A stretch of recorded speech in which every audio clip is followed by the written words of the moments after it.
সংবিধানের চেতনার ভিত্তিতে দেশকে দুই ভাগে বিভক্ত করার এক অশুভ তৎপরতায় 53 বছর পর্যন্ত লিপ্ত ছিল বাংলাদেশ বিরোধী অপশক্তি।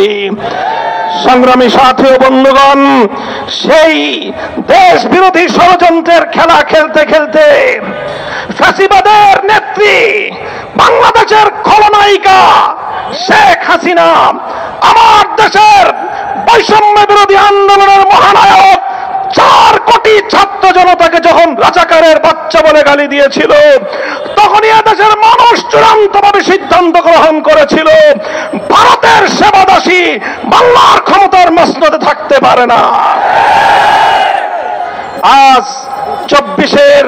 গণ অভ্যুত্থান পরবর্তী বাংলাদেশে আমরা পরিষ্কার ভাষায় বলতে চাই, 71কে যেভাবে 72-এর চেতনা দিয়ে বিক্রি করা হয়েছিল, 71-এর চেতনার পরিবর্তে যেভাবে 72-এর চেতনা দাঁড় করানো হয়েছিল, এভাবে 2024 সালের এদেশের তাওহীদি জনতা, ইসলামী জনতার বিপুল অংশগ্রহণের মধ্য দিয়ে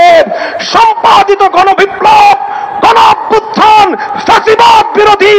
এই বিজয়কে ছিনতাই করতে আসলে রাজপথে মোকাবেলা করা হবে,